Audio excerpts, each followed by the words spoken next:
नमस्कार, मंडल news bulletin में आपका स्वागत है। आइए पेश करते हैं आज के कुछ प्रमुख व मुख्य समाचार। अब तक यदि आपने मंडल न्यूज के इस चैनल को लाइक व सब्सक्राइब नहीं किया है तो जल्द से जल्द इस चैनल को लाइक व सब्सक्राइब जरूर कर दें।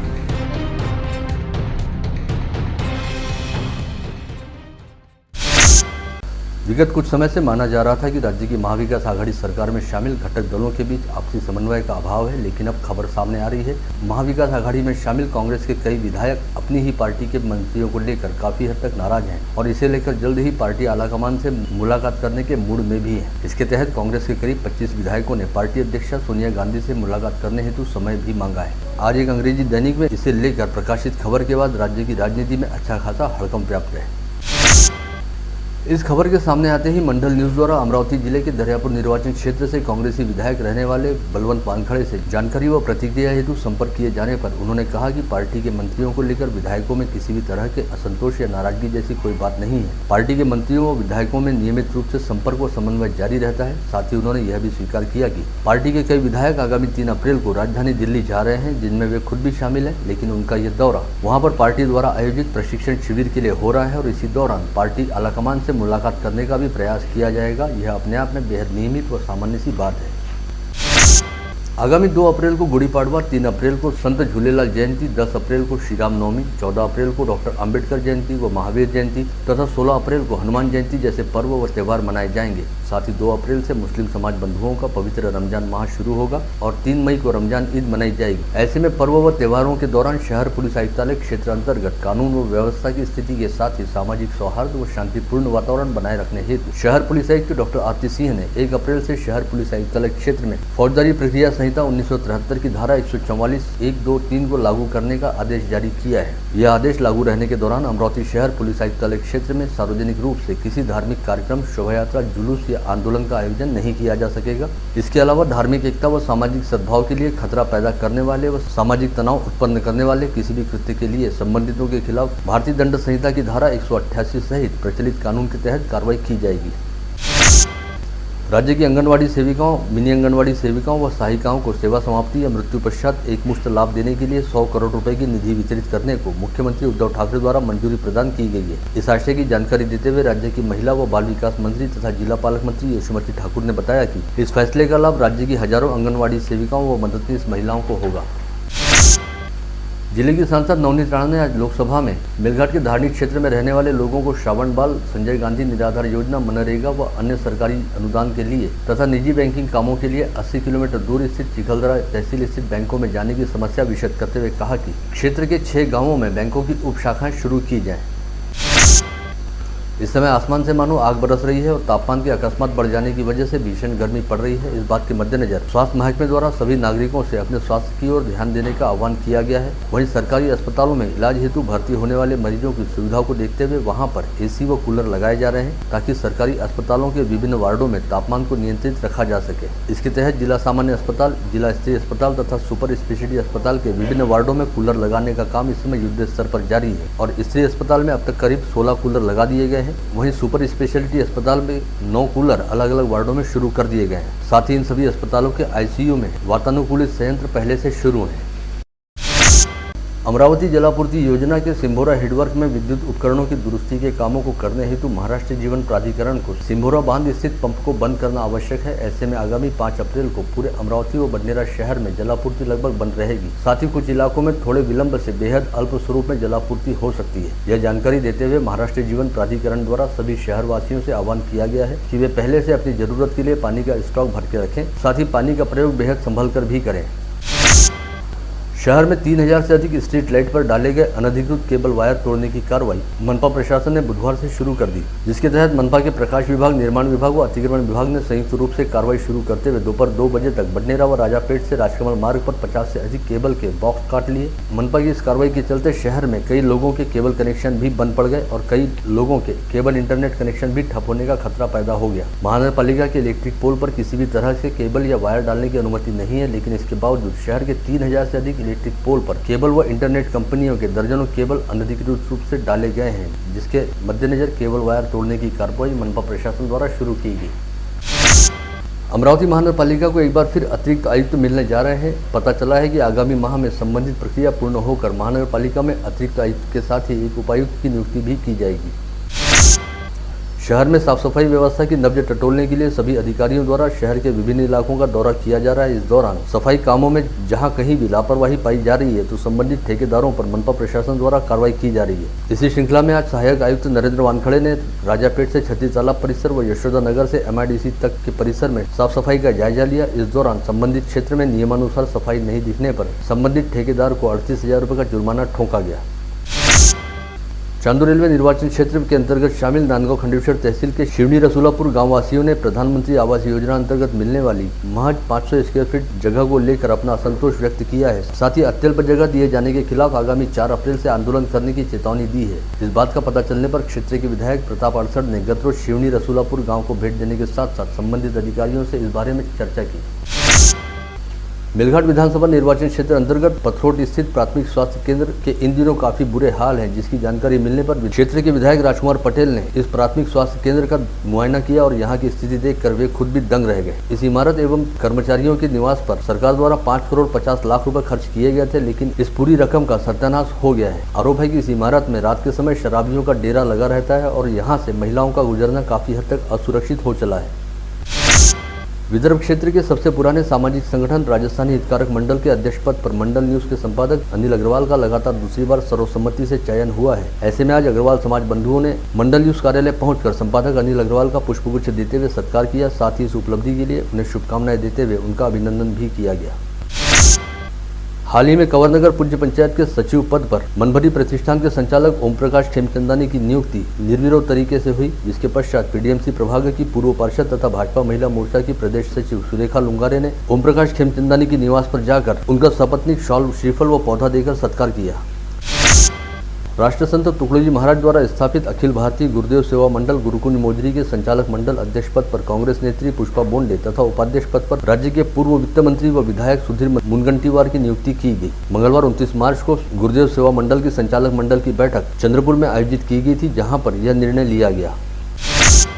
श्री संत गजानन महाराज बौद्धिशी संस्था द्वारा यहां बुलाई गई पत्रकार परिषद में जानकारी दी गई कि श्री संत गजानन महाराज प्रकट दिन महोत्सव के अवसर पर प्रभु रामचंद्र के अयोध्या स्थित राम मंदिर की हुबहू झांकी अमरावती शहर में साकार की जाएगी। आगामी 2 अप्रैल गुड़ी पाड़वा से 10 अप्रैल रामनवमी तक रामनवमी महोत्सव का आयोजन किया गया है। इसी दौरान वृंदावन धाम की परम पूज्य साध्वी देवी वैभवी श्री जी की अमृतवाणी में रामकथा का वाचन भी किया जाएगा। इस कार्यक्रम का आयोजन देवरणकर नगर स्थित श्री संत गजानन महाराज बौद्धिशी संस्था द्वारा बडनेरा रोड पर दुर्गा मोटर के सामने स्थित मैदान में किया जा रहा है। गजानन महाराजांचा प्रकट दिन साजरा होत होता, पण कोरोनाच्या पार्श्वभूमीवर शासनाच्या निर्देशानुसार त्यावेळेस परवानगीची अडचण आली। यामुळे गजानन महाराज प्रकट दिन महोत्सवाप्रित्यर्थ संस्थेच्या वतीने 2 एप्रिल गुढीपाडवा ते 10 एप्रिल रामनवमीपर्यंत श्री रामनवमी महोत्सव व रामकथेचे आयोजन केलेले आहे। अमरावती शहरात पहिल्यांदाच अयोध्ये येथील प्रभू श्री रामचंद्राचे भव्य दिव्य प्रतिकृती नेत्रदीपक दिखावा या ठिकाणी सादर होत आहे। असा देखावा आहे की तो अमरावती शहरात पहिल्यांदाच दाखल होत आहे, सादर होत आहे व अमरावती शहर वासियांना प्रभू श्री रामचंद्राचे दर्शन, अयोध्येचे दर्शन इथेच होणार आहे। सोबतच वैभवी श्री संत आहे वृंदावन धामच्या यांच्या सुमधुर मुखोद्गत वाणीतून रामकथा संध्याकाळी 6 ते 9च्या वेळेस सादर होणार आहे। माझी तमाम अमरावती शहरवासियांना नम्र विनंती आहे, आदरपूर्वक विनंती आहे की मलिका लॉन बडनेरा रोड समोर या भव्य दिव्य कार्यक्रमाचे आयोजन केलेले आहे। अमरावती शहरवासियांनी या राम मंदिराचे, राम दरबाराचे दर्शन घेऊन रामकथेचा अनुभव घ्यावा ही नम्र विनंती। विदर्भ के प्रकल्पग्रस्तों द्वारा विदर्भ बलिराजा प्रकल्पग्रस्त संघर्ष समिति के अगुवाई में विगत 4 मार्च से जिलाधीश कार्यालय के सामने धरना आंदोलन किया जा रहा है, जिसमें आज विद्यार्थियों व उनके अभिभावकों ने भी हिस्सा लेना शुरू किया। सिकल सेल संघ द्वारा जिलाधीश के जरिए मुख्यमंत्री को भेजे गए ज्ञापन में मांग की गई है कि सिकल सेल के लिए मिलने वाली निधि को बढ़ाकर दिया जाए, साथ ही सिकल सेल मरीजों के प्रति पूरी तरह से संवेदनशीलता भी बरती जाए। प्रहार फाउंडेशन द्वारा जिलाधीश को सौंपे गए ज्ञापन में मांग की गई कि बडनेरा नई बस्ती परिसर स्थित मिलचाल परिसर वासियों को PR कार्ड प्रदान किए जाए, ताकि इस परिसर में रहने वाले लोगों को सरकारी योजनाओं का लाभ मिल सके। जिला हौसी क्रिकेट संगठन द्वारा यहां बुलाई गई पत्रवार्ता में जानकारी दी गई कि विदर्भ के क्रिकेट संगठन नागपुर अंतर्गत आगामी 3 से 10 अप्रैल के दौरान अंतर जिला T20 क्रिकेट स्पर्धा का आयोजन किया जा रहा है, जिसमें हनुमान व्यायाम प्रसारक मंडल के मैदान पर स्पर्धा के आयोजन की तैयारियां इस समय जोर शोर से शुरू हैं। इस क्रिकेट स्पर्धा में अमरावती सहित चंद्रपुर, यवतमाळ, बुलढाणा व वाशिम जिले की कई क्रिकेट टीमें सहभाग लेंगी। दिनांक 3 एप्रिलपासून ते 10 एप्रिलपर्यंत अमरावतीला हनुमान व्यायाम प्रसारक मंडळाच्या क्रीडांगणावर VCA तर्फे आंतरजिल्हा T20 स्पर्धांचं आयोजन होतं, क्रिकेट स्पर्धांचं आयोजन होतं। अमरावती, चंद्रपूर, यवतमाळ, बुलढाणा आणि वाशिम या 5 जिल्ह्यांच्या टीम्सचं यापूर्वी सिलेक्शन झालेलं आहे। त्याकरता सर्व जिल्ह्यांमध्ये पहिले VCA मार्फत सिलेक्शन ट्रायल घेण्यात आलं। त्या सिलेक्शन ट्रायल घेतल्यानंतर साधारणतः 25 ते 26 प्लेयर्स प्रत्येक जिल्ह्यातनं पहिले सिलेक्ट करण्यात आले।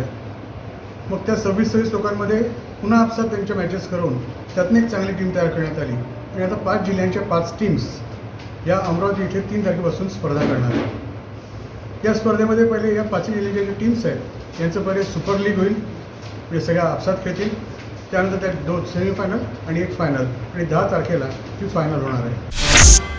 गत रोज विद्यापीठ पर्यावरण पुरस्कार प्रदान समारोह का आयोजन किया गया, जिसकी अध्यक्षता करते हुए कुलगुरु डॉक्टर दिलीप मालखेड़े द्वारा कहा गया कि इन दिनों ग्लोबल वार्मिंग का खतरा लगातार बढ़ रहा है और वैश्विक स्तर पर औसत तापमान में 2 डिग्री की वृद्धि हो जाने की वजह से पर्यावरण का संतुलन काफी हद तक बिगड़ गया है। ऐसे में विद्यापीठ द्वारा पर्यावरण संवर्धन के लिए अपने स्तर पर काफी हद तक काम किए जा रहे हैं, जिनका राष्ट्रीय स्तर पर गौरव हुआ है।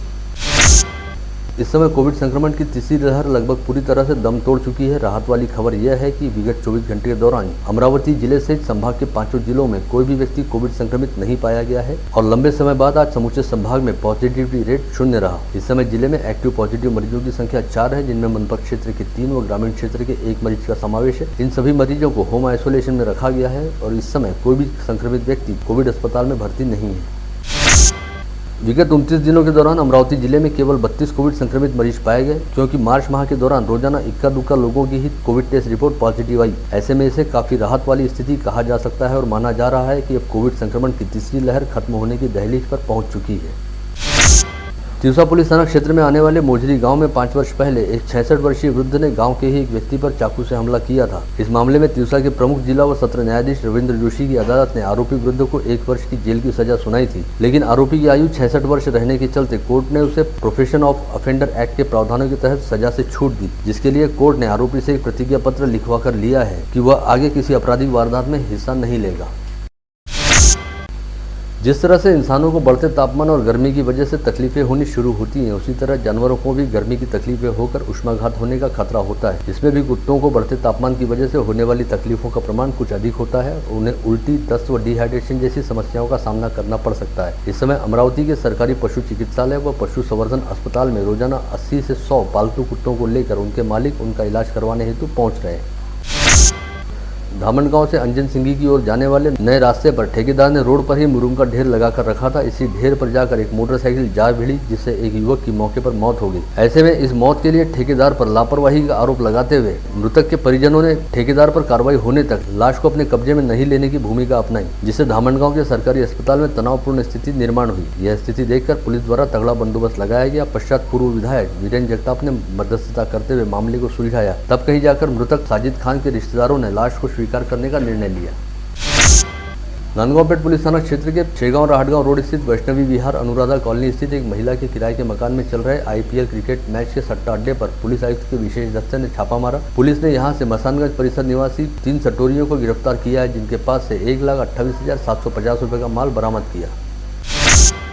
नांदगांवपेट पुलिस थाना क्षेत्र के राहटगांव में रहने वाले नंद कुमार तानवयस का होली से पूर्व अपनी पत्नी के साथ तलाक हो गया था और उसके दोनों बच्चे भी उसकी मां के साथ रहते हैं। ऐसे में अकेलेपन का शिकार होकर नंद कुमार ने अपने ही घर में खुद को फांसी लगाकर आत्महत्या कर ली। नांदगांवपेट पुलिस द्वारा मामले की जांच की जा रही है। ग्रामीण अपराध शाखा पुलिस ने कुख्यात मोटरसाइकिल चोर को गिरफ्तार करने में सफलता पाई। आरोपी 32 वर्षीय रोशन अशोक अर्जनेरिया के पास से चोरी की एक मोटरसाइकिल भी बरामद की गई, जिसे आरोपी ने धारणी से चुराया था। कुछ दिनों पूर्व धारणी तहसील के बीजू धावड़ी खेत परिसर में एक 30 से 35 वर्ष महिला की खून से लथपथ लाश मिली थी। इसकी शिनाख्त करने के लिए धारणी पुलिस द्वारा हर संभव प्रयास किए गए, लेकिन अब तक महिला की शिनाख्त नहीं हो पाई है। ऐसे में धारणी पुलिस ने आरोपी की जानकारी देने और महिला की शिनाख्त करने वाले व्यक्ति को नगद पुरस्कार देने की घोषणा की है। नागपुर गेट पुलिस थाना क्षेत्र के मौलाना आजाद कॉलोनी में रहने वाले अब्दुल सलीम अब्दुल रशीद के घर पर निशाना साधते हुए अज्ञात चोरों ने बेटे के विवाह के लिए जमा करके रखे गए 2 लाख रुपए नगद सहित सोने व चांदी के गहने चुरा लिए। इस मामले की शिकायत पर पुलिस ने अपराध दर्ज करते हुए चोर की तलाश शुरू की है। आप देख रहे थे मंडल न्यूज बुलेटिन। हमारे चैनल को लाइक करें, शेयर करें और हाँ, सब्सक्राइब करना ना भूलें। कल होगी आपसे फिर मुलाकात, तब तक के लिए धन्यवाद।